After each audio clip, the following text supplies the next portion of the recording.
Kasus operasi tangkap tangan Komisi Pemberantasan Korupsi (KPK) terhadap Wakil Menteri Ketenagakerjaan Immanuel Ebenezer alias Noel bukan sekedar kasus korupsi. Ini tamparan bukan cuma keras tapi brutal. Dan bukan hanya ke wajah Noel sendiri, tapi juga ke wajah para relawan se-Indonesia Raya, bahkan sedunia jika perlu dilebihkan. Karena inilah ironinya, mereka yang dulu berdiri di garda depan menyuarakan keadilan, kini justru menjadi aktor dalam kebusukan yang mereka kutuk. Selama ini relawan diposisikan sebagai roh moral dalam politik. Sukarela tanpa bayaran, berdiri di belakang calon atau gagasan demi sebuah cita-cita perubahan. Gerakan ini menemukan momentumnya sejak 2012 ketika politik elektoral mulai dipenuhi aroma partisipasi rakyat, bukan hanya elit dan cukong. Tapi kemudian seperti halnya semua hal yang populer, ia tergoda untuk dikomodifikasi. Relawan berubah bentuk, dari penggerak moral jadi pelengkap struktur kampanye, dari juru bicara rakyat menjadi tameng politik. Dari sukarelawan jadi sukarelawanan, dibutuhkan karena suara, bukan karena nurani. Dan kini setelah kasus OTT Noel, wajah relawan harus bercermin. Yang terlihat bukan lagi aura perjuangan, tapi kabut tebal penuh pertanyaan. Masih adakah yang betul-betul bekerja untuk rakyat? Atau semua hanya ingin menunggu giliran diangkat menjadi komisaris? Noel yang dulu dielulukan sebagai tukang dobrak, kini justru didobrak balik oleh lembaga yang sejak awal berdiri untuk menjewer pejabat yang bengkok. Dunia kadang suka bercanda, kali ini lawakannya pahit. Seseorang yang selama ini gelar melakukan sidak dan memarahi perusahaan karena dianggap tak berpihak pada buruh, ternyata ikut bermain dalam urusan pemerasan pengusaha untuk sertifikasi keselamatan kerja. Lebih getir lagi, hanya beberapa jam sebelum ditangkap, Noel sempat mengunggah video di media sosial. Ia tampak heroik sedang melakukan sidak ke sebuah pabrik pasta gigi di Depok yang diduga menggaji buruhnya pakai cek palsu. Ia mendengarkan keluhan pekerja, menelpon petinggi perusahaan dan melempar narasi yang kalau dipotong dari konteks sungguh sangat menggugah. Apa yang saya lakukan ini jelas ngasih pesan ke mereka yang kurang ajar dengan buruh dan rakyat Indonesia. Sambil menyisipkan kalimat, saya kasih pesan ke pengusaha, jangan macam-macam di zaman Presiden Prabowo. Sayangnya video itu kini hanya jadi potongan ironi yang sempurna. Dalam tempo kurang dari sehari, pesan moral itu dibalas takdir, ditangkap karena dugaan pemerasan. Kita tentu tak bisa langsung menghakimi.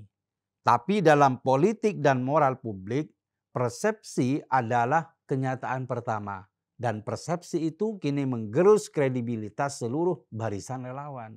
Karena relawan bukan hanya sekedar pendukung, mereka adalah wajah rakyat sipil. Mereka seharusnya menjadi penyeimbang kekuasaan, bukan pemanfaatan kekuasaan.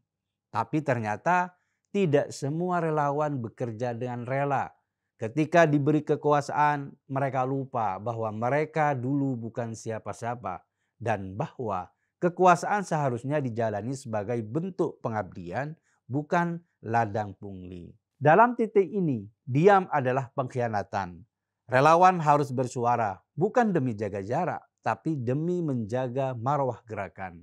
Kalau mereka memilih diam atau malah ikut membela hanya karena Noel dulu satu barisan, maka lumpur yang menempel di sepatu Noel akan ikut mengotori semua langkah perjuangan. Tapi disinilah kita berhadapan dengan kenyataan yang lebih pahit. banyak dari yang mengaku relawan ternyata sudah menjadi bagian dari sistem yang hendak mereka kritik.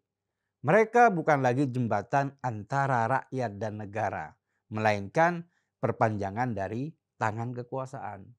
Maka ketika ada satu yang jatuh, banyak yang sibuk membangun narasi tandingan, bukan untuk membela kebenaran, tapi untuk menyelamatkan jaringan. Rekam jejak Noel juga bukan rahasia. Ia bermanuver dari satu kubu ke kubu lain dengan lincah. Dari Ketua Umum Jokowi Mania mendukung Ganjar, lalu pindah menjadi Ketua Prabowo Mania 08 dan Wakil Komandan TKN Prabowo Gibran. Ini bukan sekedar lintas dukungan. Ini adalah gerakan zigzag politik yang menandakan satu hal. Kesetiaan bukan pada prinsip, tapi pada peluang. Dan ketika akhirnya mendapat kursi empuk wakil menteri, ia duduk sebagai simbol dari apa yang selama ini dikhawatirkan banyak orang. Bahwa kekuasaan terlalu sering diberikan kepada mereka yang paling keras bersuara, bukan yang paling kuat integritasnya. Kalau sistem kita hanya melihat loyalitas sebagai tiket jabatan, maka korupsi bukan lagi kebetulan, tapi keniscayaan. Noel bisa saja jadi teladan, seandainya dia bisa merasa cukup. Cukup dengan posisi yang sudah diberikan, cukup dengan kekuasaan yang diemban, dan cukup untuk tidak tamak. Tapi seperti banyak kisah dalam sejarah politik kita, kekuasaan membuat orang lupa pada asalnya. Lupa bahwa dulu ngojek lalu diberi panggung dan lampu sorot. Lupa bahwa dia dari bawah dan semestinya tetap membumi. Ternyata tidak semua yang keras suaranya bersih kelakuannya. Banyak yang vokal hanya untuk cari panggung. Banyak yang turun ke lapangan hanya untuk konten. Banyak yang pakai kata rakyat hanya untuk menyamarkan hasrat menjadi elit.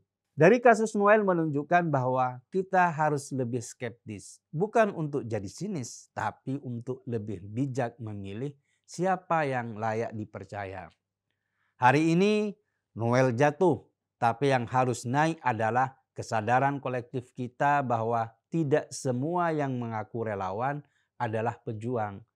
Banyak yang cuma pejalan dan tak sedikit yang ternyata penumpang. Relawan lain harus bersuara, bukan karena benci, tapi karena cinta pada perjuangan yang dulu mereka mulai. Pada rakyat yang dulu mereka janjikan pembelaan, dan pada republik yang sekarang makin sering dibohongi oleh orang-orang yang kita pikir baik. Karena kalau hari ini kita membiarkan satu demi satu tukang dobrak menjadi tukang pungli, maka esok kita akan menyaksikan panggung politik hanya dipenuhi pemain sandiwara. Mereka yang bicara tentang buruh tapi makan dari hasil memeras. Mereka yang berseru untuk perubahan tapi hidup dalam permainan kotor. Tentu saja masih banyak relawan yang berkarakter baik dan berintegritas. Oleh karena itu, mereka harus bersuara keras untuk mengecam perilaku Noel. Jangan sampai gara-gara Noel setitik rusak Jokowi Prabowo sebelahnya.